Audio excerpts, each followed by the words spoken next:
Hi everyone, and thank you to all of our listeners for your support. Morgan and I are thrilled to be able to share these interviews with all of you, and your likes and follows and supportive comments on YouTube, Instagram, and Facebook really help keep us going. If you are enjoying this series, you can also help us by giving us a 5-star review wherever you are listening. I do need to thank someone who I don't know that I've actually thanked on our podcast, but my husband, Ken Myers, has been integral in helping me get these podcasts put together for your viewing and listening. And if it weren't for him, I certainly wouldn't be able to get these out in a very timely fashion. So thank you to Ken for helping me produce these episodes. And thank you to all of the people who have sponsored us. If you are interested in sponsoring future episodes, just send us an email at lifebetweenthenotes@gmail.com. Our sponsor for Jan's episode is the Reading Musical Foundation. The Reading Musical Foundation has advanced and advocated for music education and appreciation in Berks County since 1926. Signature programs of the foundation include RMF's scholarship program, which provides over $200,000 in annual scholarships to Berks County music students, Operation Replay, an instrument recycling program that provides used instruments with deserving student musicians, as well as an annual grant program that provides more than $300,000 for music-related projects in the greater Reading community. You can learn more about RMF at their website, readingmusicalfoundation.org, or by finding them on Facebook and Instagram at Reading Musical Foundation. You're going to hear Jan mention many names of musicians and organizations in the Reading area that were integral in the development of music programs in the area. And it is amazing to listen to how many organizations grew into what they are today. And now, please enjoy Jan's life between the notes. Welcome everyone to Life Between the Notes, where we are going beyond the bio and bringing you interviews of your favorite South Central Pennsylvania musicians. I'm Kirsten Myers, a local oboist living in the Lancaster area, and with me again is Morgan Davis, a local flutist also in the Lancaster area. So hi Morgan. Hello. And I know right now it's actually like 1 o'clock in the afternoon, but are you still drinking your coffee? No, actually, I was regretting that I didn't refill my mug, but I have a glass of water, so I feel like perhaps that's like a more responsible decision at 1 in the afternoon. But I may still have a cup of coffee after this. Well, I'm being irresponsible, and I'm on my third, so that's what it would be, my third. So maybe for the sake of this interview, it's better that I haven't had it. Yeah, there you go.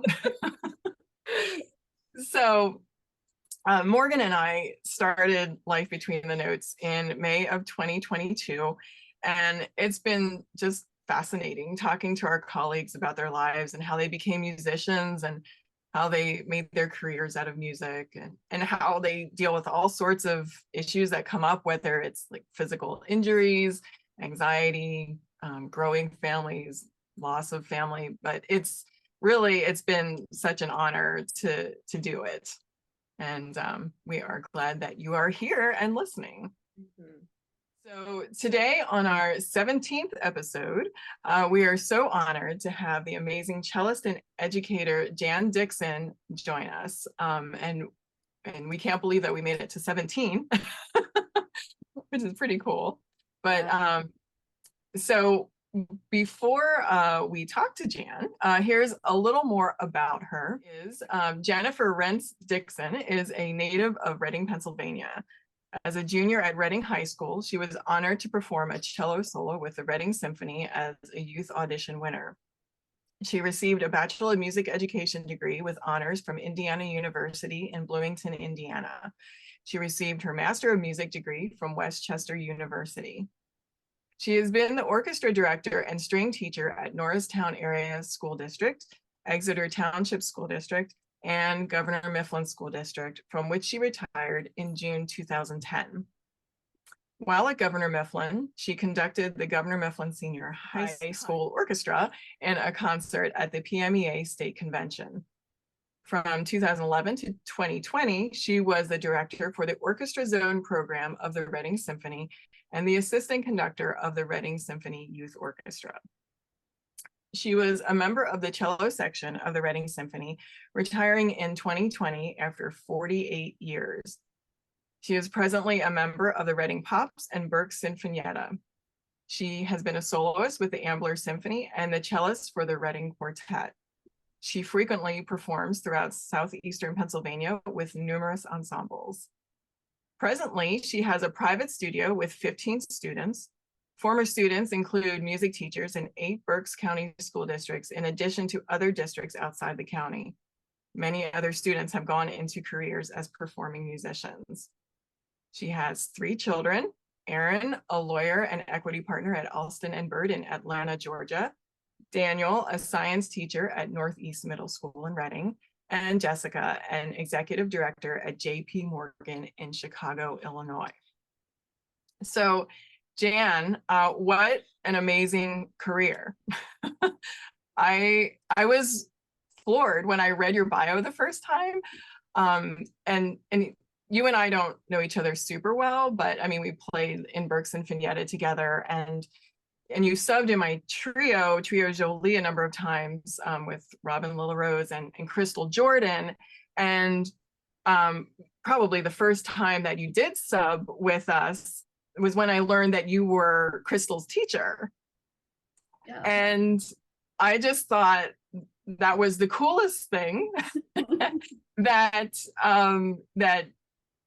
you know, somebody certainly, you know, from your studio who is of such like high quality, like Crystal, who is an amazing musician in her own right, and how proud you must be, certainly to have all of these students, and certainly one like her out there doing, and then you were coming in to actually sub for one of your students.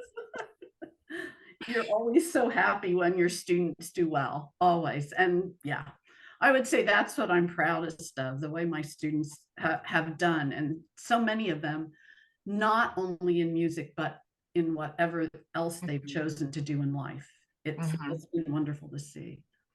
Yeah. I mean, and in some ways they kind of become like your kids, right? In a way. Yes, yes, absolutely. Maybe a little stressful, less stress, or maybe less stressful. I don't know. It's a different kind of stress, but still joyful, right? Oh, definitely. Yes. So, so we usually start talking to people about, you know, how they started playing their instrument and when. So, when did you start playing the cello? I started cello in 5th grade as a student in the Reading School District, and I just started with school lessons. The most interesting thing, though, is I started playing piano when I was 4. Okay. On piano, and I had my first piano recital before I went to kindergarten. Wow. Yeah. Wow. I think that came about. I always thought when I was that age, my mother had me in dance class before that. And I remember we were skipping in dance class, and I was probably 3, and I couldn't skip. And then before I knew it, I wasn't going to dance class anymore, and my mother had put me in piano lessons. So I think I failed at dance. And the piano went better. You just rerouted. Yeah, I just rerouted. Aw, well, that's cute. So, did your mom play piano? No, both my mother and father played an instrument in high school, but they really didn't anymore. My mom played the drums and my dad played the violin. My mom's dad, who died before my parents even met, he worked at Luden's Candy Factory, but weekends he was a musician. And the one thing I remember her telling me about him was he would play the piano for silent movies. Oh. Which I thought was really cool. In fact, sort of, I don't know if you can see it, but behind me is my grandfather's piano that has been passed down, and that's still my piano. It's a really good one. Oh, wow. Wow, how cool is that? Yeah, it was really cool. And I always wished I could have met him, but yeah. Well, so was that in the Reading area with yes. Was it? So what made you choose the cello? Was there any reason, or? Yeah, this is a cool story too. So I was always that kid in school who was really good and would never do anything wrong. So I was in music class. This must have been a few weeks before we could choose instruments, or a few months maybe. And the music teacher gave me a soda bottle. And this is with apologies to Morgan right now. And she said, where this is going. I was supposed to blow on this soda bottle while the rest of the class was singing to make, the note that you get when you blow over a soda bottle. So I said, okay. And so I'm blowing and blowing, and I'm thinking, I don't feel so good. Oh no. I don't know if I can keep going, but I'm not going to stop because my teacher told me to do this, So I made it through the song. And at that point I thought, well, I'm not playing anything you have to blow into. Right. I learned. Well, at least you didn't pass out. I was waiting for the hyperventilating. That's what I was waiting for. I often have students. No, I thought it was just pure will that I was still I have to watch my beginners, because it's like they get this, like, I have to do it. And then they'll start to look a little funny, and it's like, take a break. And they're like, no, I can do, no, like, put the flute down. And, every once in a while, one of them will put it down and say, I don't know, I feel like I'm seeing things. So, oh yeah. Relatable. I mean, it did kind of continue in that vein, because of course, when you're in college for music ed, yes, you have some familiarity with all the instruments, and of all the instruments, flute was my worst. So. Yeah, it's I'm not so good at that. I often feel like the flute is the one that's like, it was so hard. It is. I don't know. It's something with the embouchure for me. Like, I don't know. The exact opposite of I don't know if I've ever told you this story, Kirsten, but like when I was in school and I had dropped my ed degree, then I was everybody's go-to to teach for their videos that they had to make of them teaching this instrument they just learned. So one of my really good friends taught me a 20-minute oboe lesson that was recorded, and he turned the camera off, and I was like, this is the worst thing I have ever done. And I mean that in the nicest way possible, but it's so opposite the flute. It was miserable. I was miserable. And then I complained about it for like 30 minutes afterwards. Wow. Well, I'm so glad we're able to still be friends. No, I love oboe players. I just don't need to be one. Right. Well, yeah. Anyway. Well, and I was going to say, like, there was actually it was like maybe 2 months ago where I actually had to catch one of my students who had been standing and playing, and she was about to go down. Oh my gosh. There was a chair next to her, and it was just like, and amazingly, like, I kind of guided her to the chair, but she held on to that oboe the entire time. And I was just waiting for that to go too, but oof, yeah, anyway. Yeah. Not that it's dangerous, folks, to play the oboe. Or the flute. Anyway, back to Jan. So so I imagine you were probably pretty good with practicing. No. But still, I chose the cello because the violin looked uncomfortable to go like this. And you could sit down while playing the cello, which means you're never going to pass out because you're already sitting. So right. It was very logical, my reasoning. And in 5th and 6th grade, I just took lessons at school. And the Reading School District, I think maybe they charge for this now, but then they just give you an instrument. Didn't matter. Whatever you wanted to play, they just gave you an instrument. So the cello wasn't that important, especially then, basically it was the piano that my parents were focusing on. And no, I hated to practice. So hope their kids listening to this one. My parents paid me to do it. Did they really? Man, I missed out. I know. I was definitely born into the wrong family. I was always like, I like to practice because I was an only child and I would get bored and it was like, oh, I'll go play my instrument. But I feel like I missed an opportunity here. Yeah. And it was, so this really dates me. So if I practiced in half an hour, 5 days a week, on piano, I could make 50 cents. And if I did half an hour, 5 days a week on cello, I could make 50 more cents. So that was $1. Considering at that point, I remember school lunches were 35 cents. Yeah. That was a good chunk of change. And right. And just to make sure, I would set the timer before I started because I was not going to practice 31 minutes. That was not part of the deal. Oh my gosh. Wow. So, and were you were still doing piano and cello like throughout the like through high school? Yes. Piano. High school. Yeah. So, yeah. Wow. Yeah. I can't say that I enjoyed practicing or that I still do. So, yeah. No, I really think I didn't even know that there were people that enjoyed practicing, I think, until I got to Indiana. I just thought everybody hated it like I did. Right. Well, and I would say like a majority probably of people don't, but yeah, but there are those. Yes, there are. I think probably like more than we realize. Yeah. I mean, just basing it on the percentage of my students who I think dislike practicing. Right. Yeah.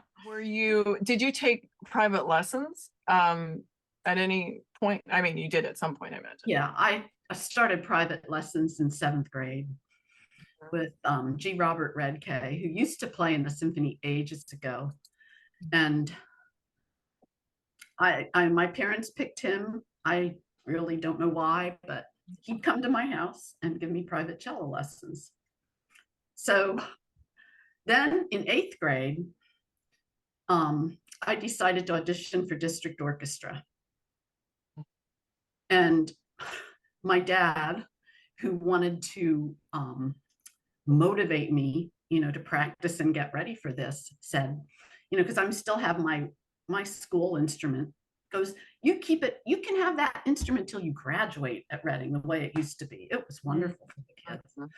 So he motivated me by saying, if you make first chair in district orchestra, I'll buy you a cello.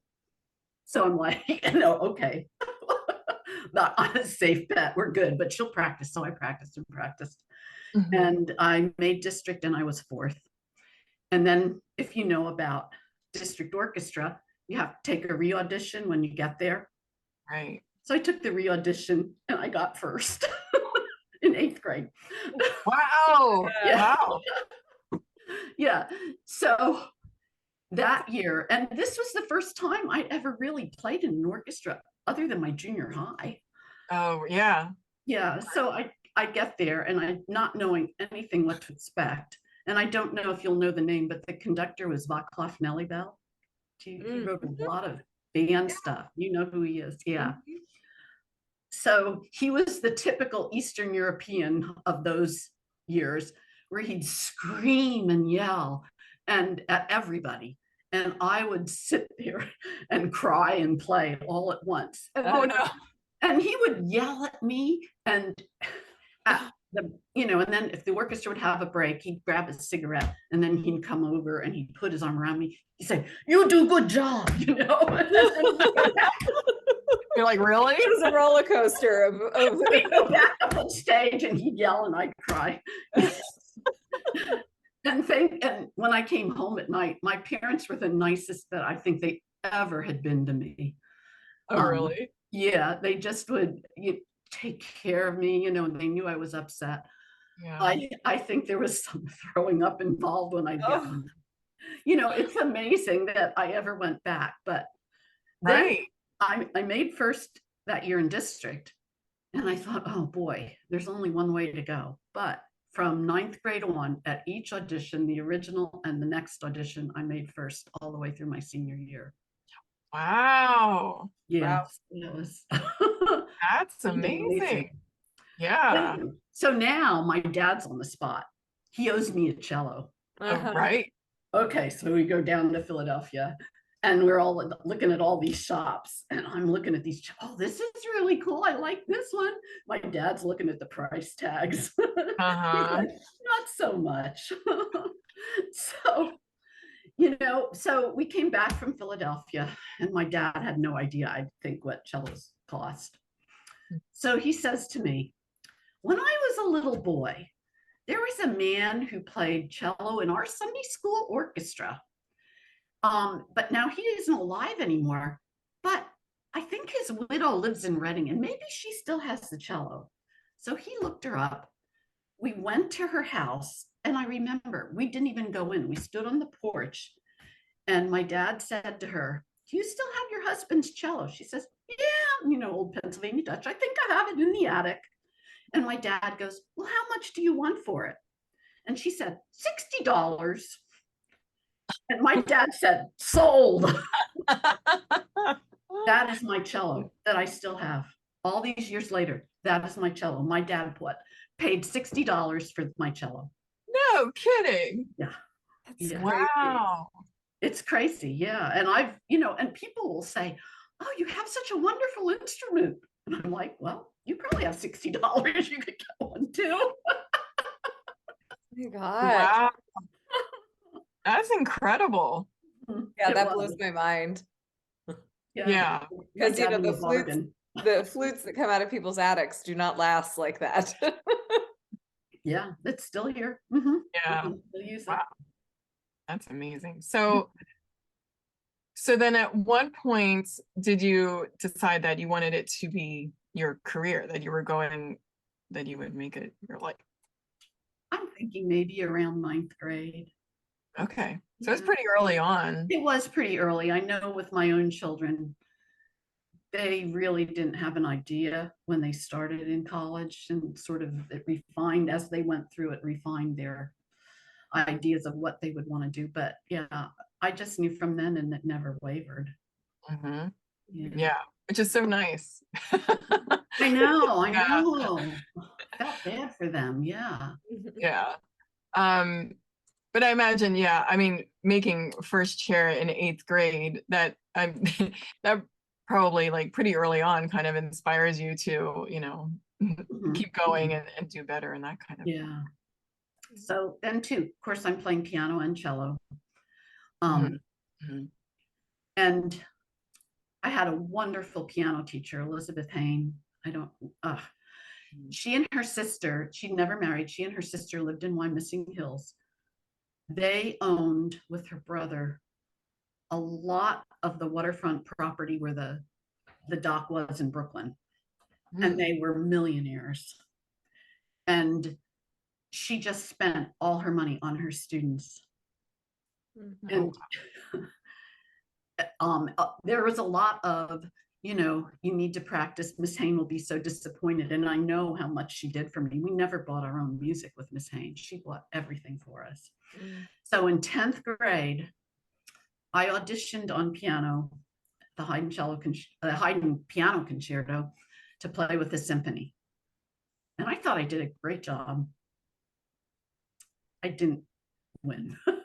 No. Yeah. So the next year I auditioned on cello, and that year I won. And that was probably when, I'm a cellist. I'm not a pianist. So yeah. That's really when, and I still played. And that kind of goes maybe to my next thing with Indiana. So yeah, go ahead. We looked, as people do, we looked at a couple of colleges. Okay, yeah, that's nice. That's nice. When we drove onto the campus of Indiana, I said, this is where I'm going, and again, none of my children had that, but this is the only place I'm going. And I thought, maybe I won't get into the music school. So I thought, okay, I'll major in history. I don't care. This is where I'm going, because I loved it so much when I got there. So I did get in, and I'm thinking, okay, here comes a history major, but I still had to take my audition. Okay, so we drove out. And, you know, I played in this, this was funny too. I played in this teacher studio, who's probably about maybe as big, you know, as a large bedroom or a living room, no bigger than that, with all these people crowded in there, all smoking cigarettes while I was playing. It was good because I couldn't see them. So I played through it and it went fine. So I'm like, okay, it went okay. You know, I did okay. So I come out, I'm all relieved, and my parents go, oh, by the way, we scheduled you for a piano audition too. Now here's your music that they didn't even tell me when we drove out there, because we drove out. Here's your music. You have about an hour to practice this, and then is your audition on piano. I was never so angry in my life. Now I had stuff prepared because my piano teacher, because she had 3 seniors that year and she never had that many seniors, was going to have us do a senior recital, the 3 of us together on piano. One of the other seniors ended up the head of the music department at Stanford as pianist. So, oh wow, yeah, pretty high power. So I had this stuff that I'd looked at, but certainly I hadn't thought I needed to do this. Okay, so I'm practicing and I'm just thinking how mad I am. I go into the audition and all I am is mad. There was no thought of nerves or anything else. You know, it's like, play a 4-octave G flat major scale. Okay, you know, play like Fantasy Impromptu by Chopin. Okay, all right, I'm done. I'm out. And I ended up getting in both ways. Right. Wow. So then there's even more. So it's accepted both ways. And of course, I never thought about majoring in piano. You know, I said, I'm going to major in cello. That's what I want to do. So we get out for freshman orientation. And they go over all the stuff. My parents are still there, you know, they go over all the stuff. And all of a sudden, then they say, are there any questions? My dad raises his hand and he says, my daughter was accepted on piano and cello. Which way will she make more money? And the guy goes, she'll make more money playing the cello. My dad looks at me and says, okay, you can be a cello major. And that's the way. That's the story. Oh my gosh. Wow. And you didn't even have to pay off your cello. Right. No, I certainly didn't. Wow. Yeah. So that's how I got out to Indiana. I can't imagine, like being told by my parents that, oh, you have to audition on this too. And then, yeah, they were intense. I did have a brother. I did have a younger brother. So it sounds like I was an only child, but actually we are born on the same day, 7 years apart. Oh, really? Oh, wow. When he was born, I was at the Reading Symphony youth concert with a friend in his family. On my 7th birthday when my brother was born. Aw, that's so sweet. So, and in case Ripley's Believe It or Not comes back, I should also say that my father and his brother were born on the same day, 7 years apart. Wow. Yeah. That's wild. That is really wild. Yeah. That is something. Huh. So, wow. I know. I just like feel like I'm thinking about your parents throwing money at you to practice, and then and then your piano teacher, like, you know, giving you all the music and stuff, and that the school district was, you know, would give instruments out to play for that long. My piano teacher used to take us out for meals, and she would, like, the Crystal Restaurant, you probably never heard of it, was like the big restaurant in Reading, and it wasn't cheap. It's downtown Reading, and she'd rent a room. And when we were in high school, she would have parties for the younger kids where there would be prizes. And then when we were older, she'd rent out a room in the Crystal, and we'd eat, and then we'd go down there and everybody would have to play for the others, you know. But, yeah, all this, that was amazing. Yeah, I'm not telling my students this. Yeah, so right. They don't expect me. Yeah. Gourmet meals. You'll have to put an R rating on this one so kids Yeah. Right. Well, we can Yeah, do right. like a student edit, you know, and it's like I can just share that version with my students where Right. they don't realize that they could be asking for money for practice time and they won't expect meals. Well, yes, it's a whole $1 a week, you know? Yeah, right. Yeah. Oh my gosh. Oh wow. Wow. So throughout all of that time, well, and then okay, so then you went to Westchester. So did you get your bachelor's in music ed? Did you do performance as well, or No. Basically at Indiana, if they thought you were good, I applied as a music ed because that's what I wanted to do. I'd always wanted to be a music teacher. And what they would do if they had some kids that they thought could do well but weren't there yet, they'd accept them as music ed students. And then after a year or so, then they would allow the transfer to performance. Well, it turned out that at Indiana, when I was there were 60 cello majors. There were 6 orchestras at IU, and 60 cello majors. That includes all the grad students. And I was the only one that wanted to be and stayed in music ed out of the 60. wow. Yeah. Wow. Now there were other music ed students, but they weren't cellists. Mm-hmm. Right. So, So so you graduated from there, and then did you teach right away, or did you go to Westchester after that? well, what happened? I had the social life at Indiana was also wonderful. I had a lot of friends, and I decided that I really would like to stay out in Indiana. I really loved it all 4 years.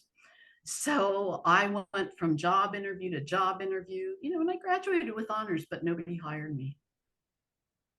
So I came home and I was playing in the Reading Pops, and my friend was playing there too. And we were at a rehearsal, and, you know, we were kind of commiserating. I said, I don't have a job yet. And my friend, Cusano, who you maybe know at that point, she said to me, and she had just graduated from Ithaca. She said, well, I went to Norristown on an interview, but she said they were looking for a string teacher.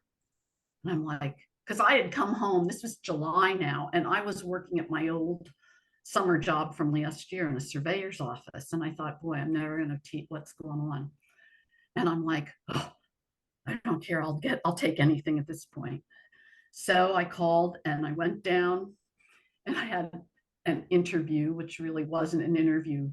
It was the head of the music department, I guess, and another guy in the music department. And all they did, they were very friendly, and all they did was talk amongst themselves. And I kept going like this, and I got hired. Yeah, they were so desperate. And then they said, you need to start next week, because they had a summer program and they'd already been like 2 weeks down. Oh, wow. So I said, great, I will, but I didn't know how to drive. Oh. So I took the train down to Norristown, and then I'd walk 10 blocks to the school where the summer program was. Oh. And then they told me that in the fall, I would be teaching. They had just started the program the year before and had very few students involved. That I would be teaching, so it was elementary, at 12 schools in a week. And so, of course, right after the summer program, it was like, let's get some driver education so I could go to 12 schools in a week. And that's when I learned to drive after college, before I started in the fall in Norristown, and I taught 12 schools. And I found a program recently, and of my spring concert, that first spring concert that year with the kids, and there were 105 kids at 12 schools that I taught that year. Oh my word. Mm-hmm. And then how long were you there? I was there for 4 years, and just a little bit till Thanksgiving, because my first son, he was due at Christmas time. So I taught through Thanksgiving, but 4 and a little bit extra. Okay. And then, okay, did you take time off to take care of your kids? Oh, yes, definitely. I did not go back to Norristown. my husband at that point, he was a year younger than I was. So since I was in Norristown, he had gotten a job down there. But then he had gotten a new job in New Holland.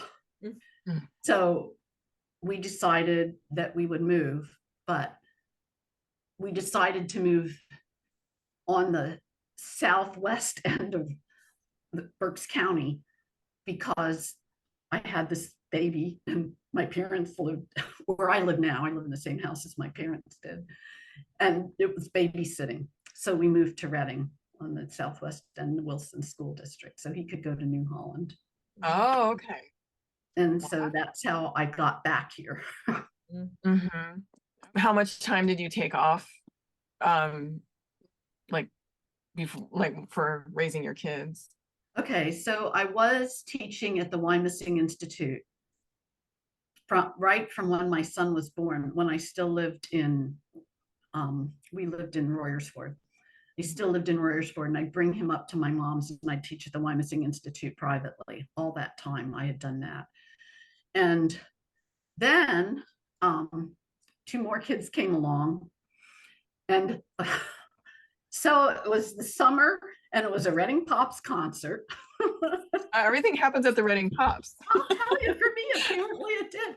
It's a Reading Pops concert. And at this point, my oldest is going to be in 4th grade and my next son in kindergarten, and my daughter is 2. And Lois Miller, I don't know if you know that name. She's a bass player and taught general music at Exeter. She said, "Did you ever think about going back to teaching, Jan?" She said, what we're going to do is, because she had been doing, the 3 elementary teachers one did band and general music. The other one did chorus and general music. There were 3 elementary schools in Exeter at the time. And then Lois did strings and general music.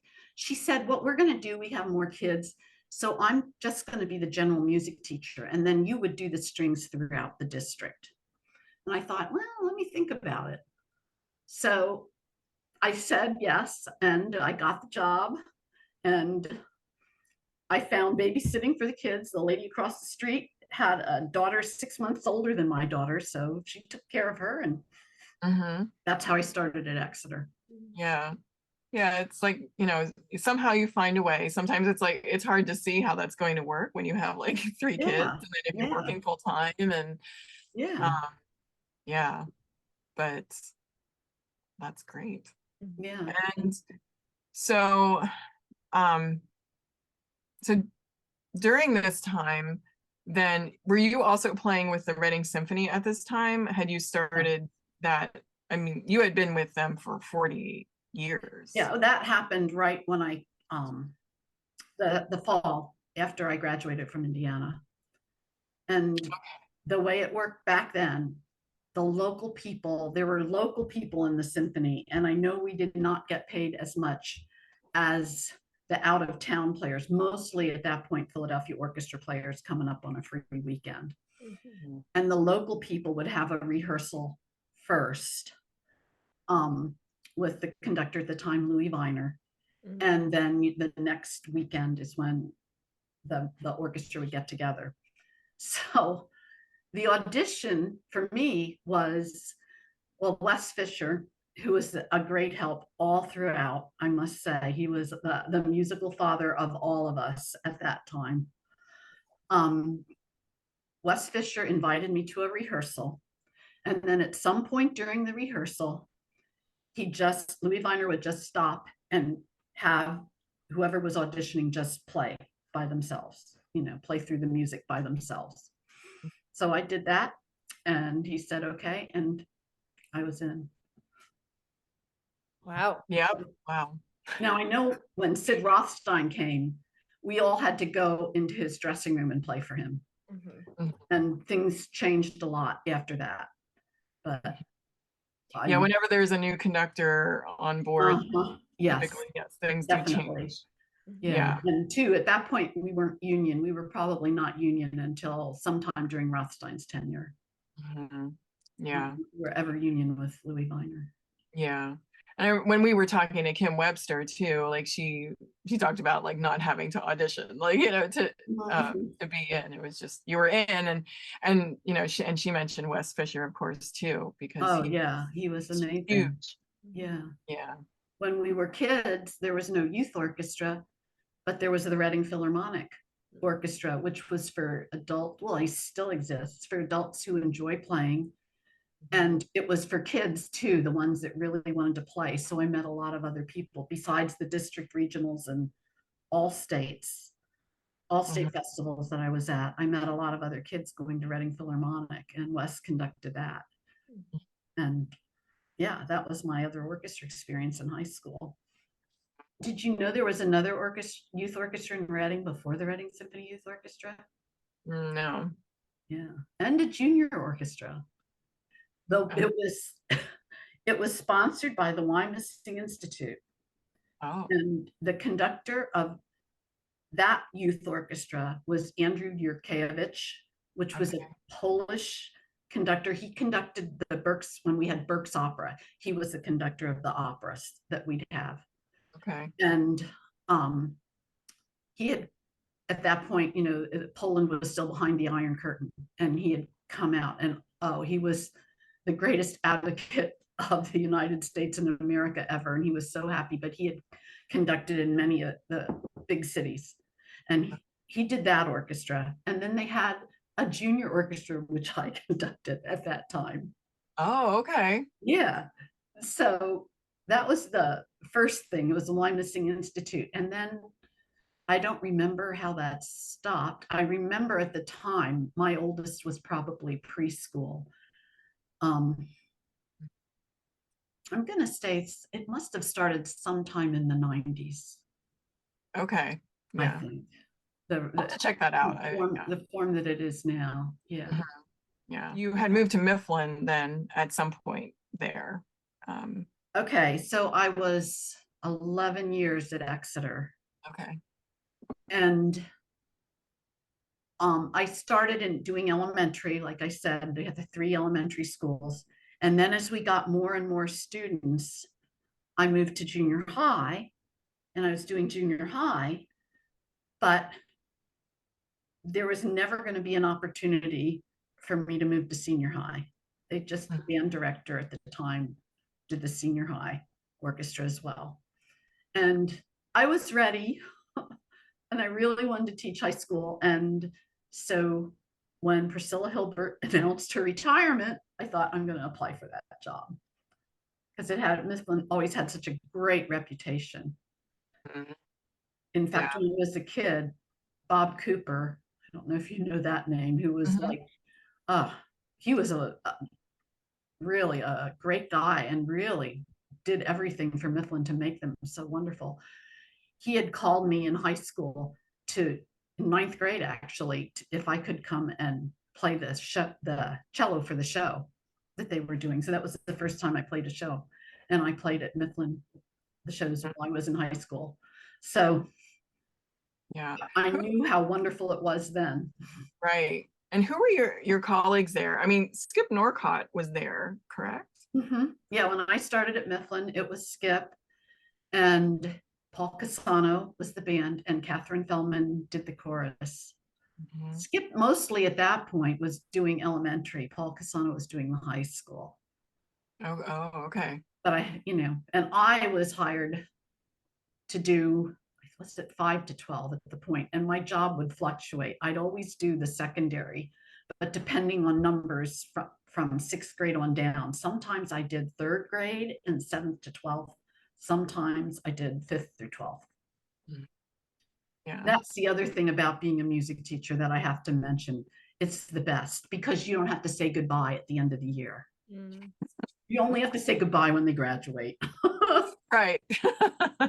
Yes, that's true. That's true. What is your favorite thing to teach? Is it mostly like, would it be the private teaching or like conducting like high school orchestra?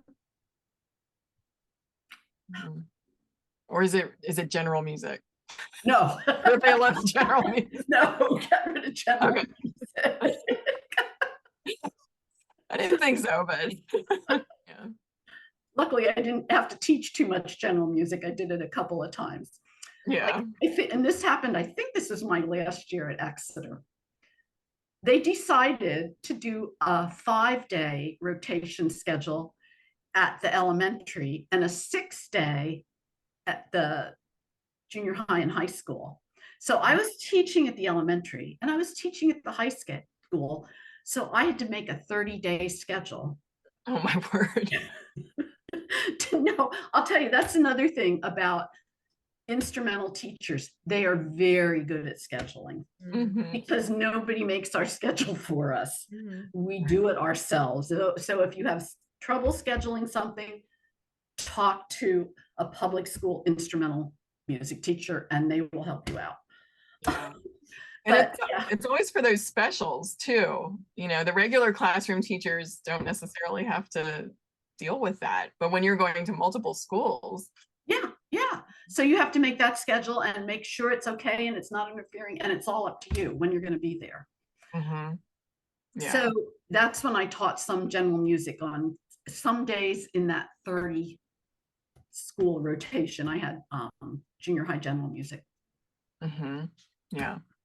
But yeah, it was not fun. At Exeter, the way they did it, if you only took general music if you weren't in a performing group, band, orchestra, chorus. So not always the best students. Yeah. General music. They don't appreciate it quite the same. Yeah. We had to take it. I don't think anybody had to take it in junior high or high school, but we had to take it as elementary students every year. And like I had started playing the piano in preschool and I started playing the flute in 3rd grade. And I hated general music. I mean, like it was like torture. So for a kid who loved music so much, and my teacher wasn't bad. I mean, I don't remember the specifics of it, but I don't remember feeling like it was her. I just hated it. So I think it's just a tough subject to teach. Yeah, I remember in elementary school one day, the teacher made us just draw treble clefs on the board. And she was very exacting. Like if you didn't cross the line and your line wasn't straight enough, you had to do it over and over. And it was one thing I thought, I would never do this to kids. Right. Because the whole philosophy for me is I need to create an audience for classical music. Right. Yeah. You know, and this is going to turn kids off forever if you do some of the stuff that my teachers were doing. Oh yeah. Yeah. And that's interesting too, because the experience that you had in that district festival with him yelling at you, and I'm thinking like today, like I don't think that would be happening, or I don't hear of it. I mean, I don't know, but it's a whole different culture. Oh yeah, they're not allowed to anymore. You know, professional orchestras, we have unions. So that doesn't happen.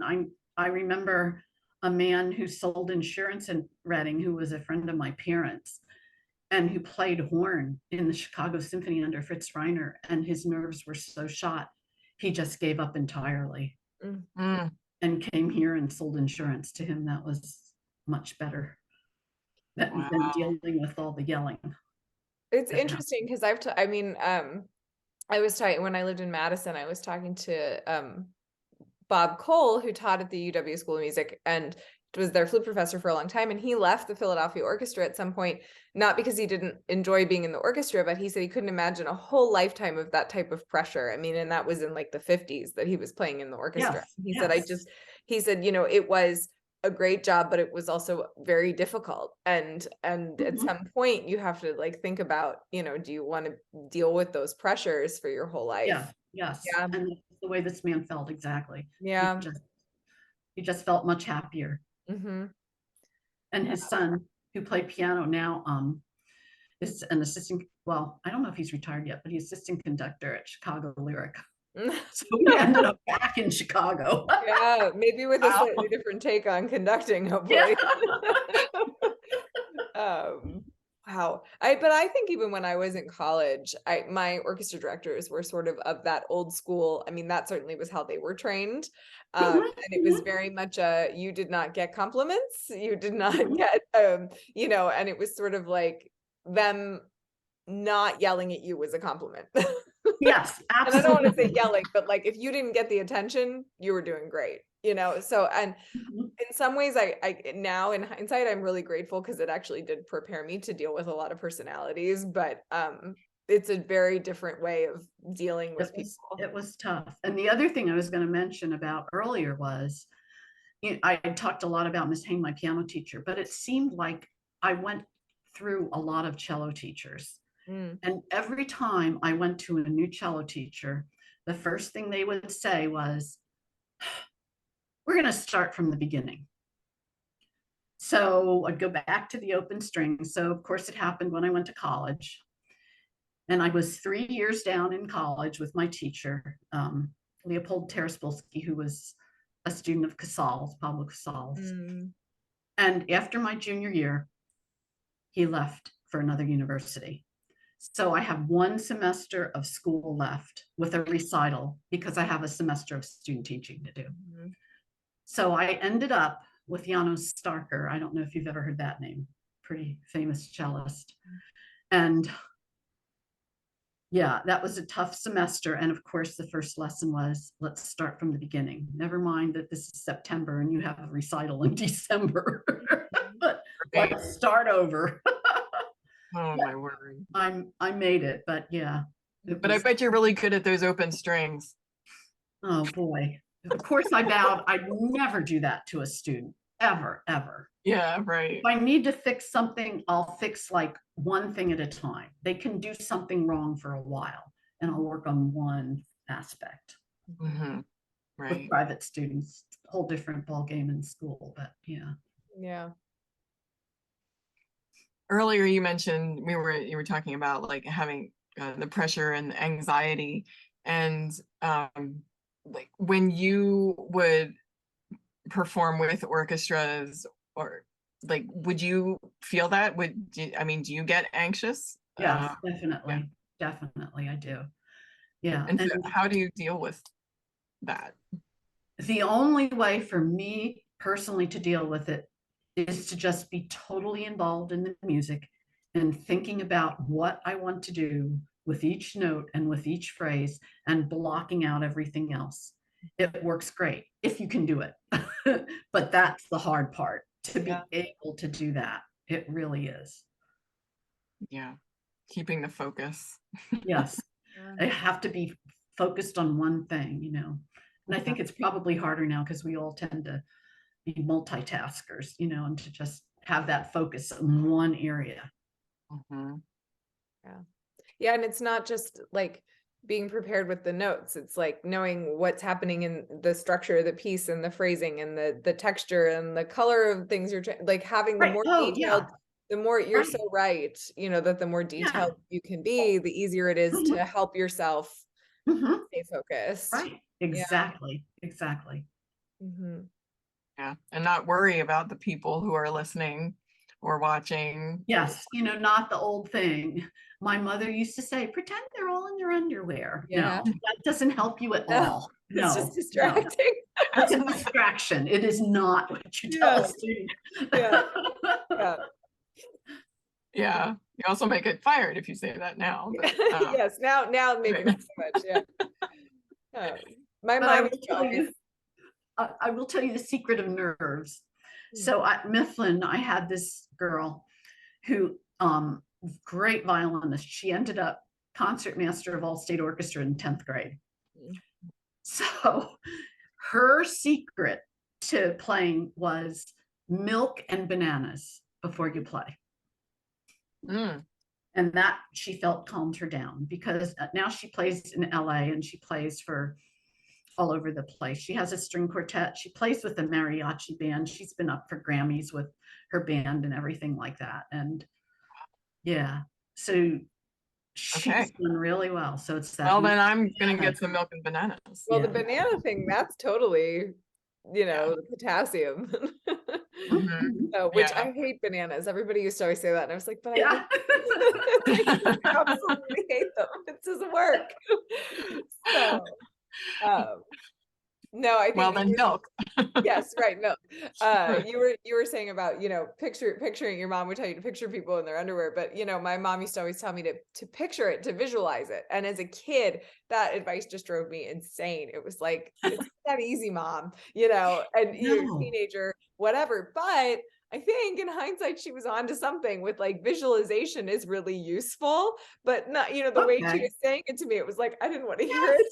It's like, no way. But now I'm thinking like, oh, mental practice, like visualization. There's all this research about how you feel like athletes like visualize themselves in the scenario and how helpful it is to them. And I'm sort of like, oh shoot, like she was right.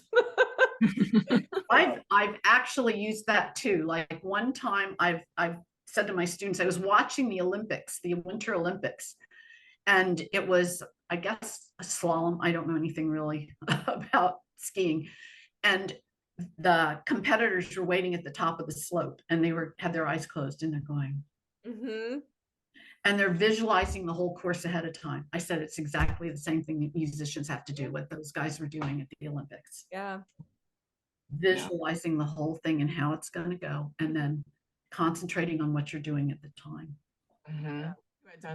You've done like a ton of performing anyway, and you started so early with performing. If you wasn't nervous then, no, that happened. Yeah.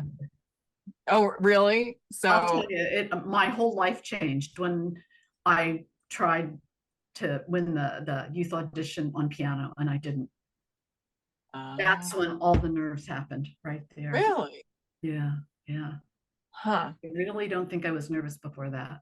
And then, so from 2011 to 2020, you were director of the Orchestra Zone program for the Reading Symphony Orchestra. So tell us about that and what that is about. I think it was awesome.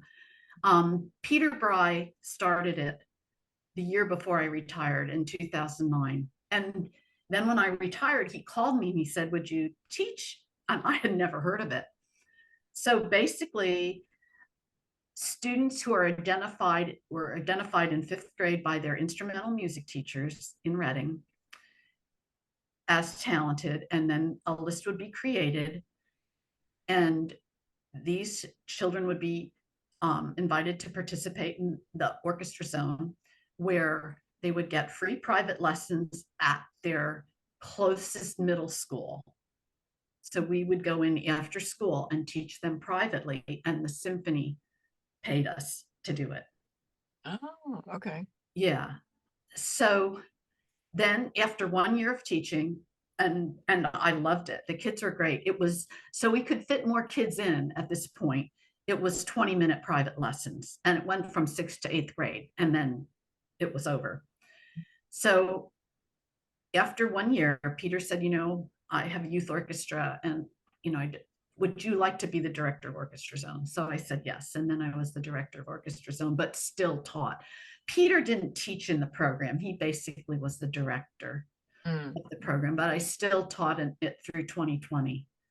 And I would say during the time in Orchestra Zone, 3 of the kids were valedictorians at Reading High. And if you think that the Reading High class size and the amount of students we were seeing, it was a real drop in the bucket, you know. One of the students that we had was the present mayor of Reading's son, was in our program. He played, I think it was clarinet. Yeah, and they would play for each other. We would have a summer, we called it a picnic, but it really was in the Reading High Caf, and it was just bring whatever food you want. So we have a meal, and then the kids would play for their parents and things like that at Reading High.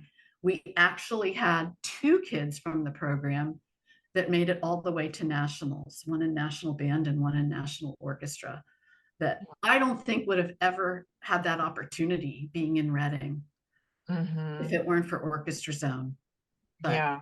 So it's basically like an outreach program to the community. Yes. It was amazing. It really was. Of course, it kind of came to a screeching halt when the pandemic happened. So, and now they're trying to start it up again, but you know, Polly's going to go through some growing pains right now, but it's wonderful. Yeah. Well, that's great. And how much it enriched me by teaching those kids. It was awesome. Yeah. Yeah. And you would do like group lessons, I imagine. No, private. Oh, was it? Sorry, that was a big important thing. 20-minute private lessons, because they got group lessons at school, and we wanted to do private lessons to focus on each of them individually. Oh, I see. Okay. Yeah, so it was more what everybody, other people in the county were getting. And then you could see, like in county orchestra and in district orchestra, all of a sudden there were Reading High kids where there hadn't been before. And that was great. Youth orchestra.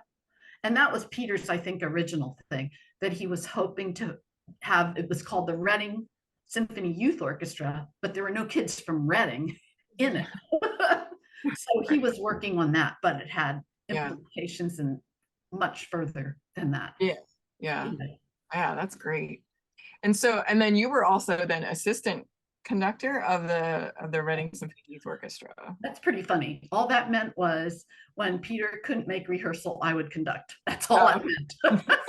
When my daughter went to college, she was the last one. I guess I had a little empty nest problem, because then I did teach the chamber orchestra at Albright for 4 years. I did that. Oh, okay. I did teach at Albright College for 4 years. Yeah. While she was in college, I was in college too. Well, and you knew Peter well through all of that, but then also you played with him in the section, right, in Reading Symphony. Yes, as well. And so my rule with my own personal children was they all had to play an instrument. They could pick whatever instrument they wanted to play, but once they'd chosen, they would play that until they graduated from high school.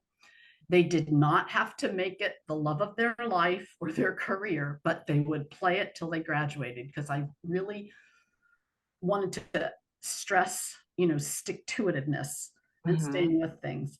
And all three were very good with that. My daughter loved it. The boys did what I told them to do. And my daughter was a cellist. So of course it started with me teaching her. And I think I am very patient with my school students, but it would always end up with one of us yelling or crying and stomping out of the room. So at that point, then she went to Peter Bry. So there was no more stomping and crying. Yes. It's hard to teach your own children. Oh my gosh. It's like the patience level just like deflates completely. Like it's crazy how that happens. He was my musician. Yeah. Aw. Well, that's great. And it's great to have such a good relationship with a colleague like that and then teach your own child. Oh yeah. And he did a wonderful job with Jessica. Yeah. He is really a wonderful person, and I don't know. He's great. I can't say enough good things about him.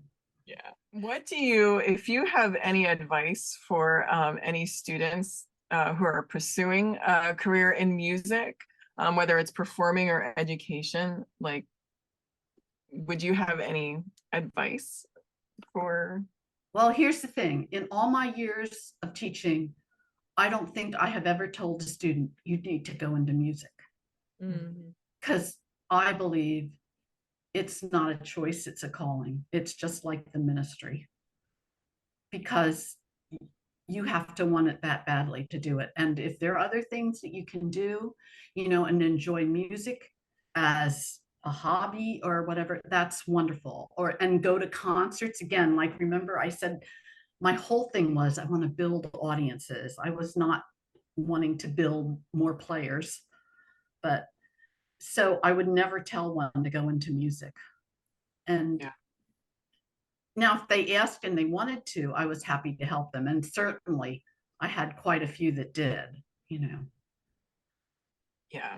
But you can't just try and convince somebody to. No. I never suggested it either, because if they didn't come up with it on their own. Right.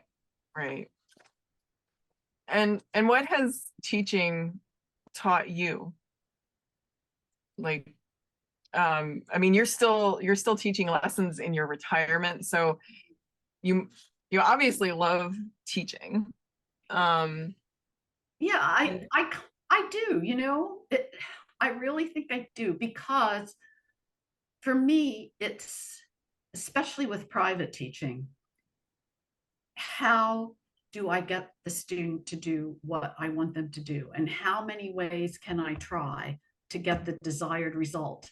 So I'm always trying to get in their brain and figure out what they're thinking and how I can get across my concepts and have it match with what they're thinking in their brain.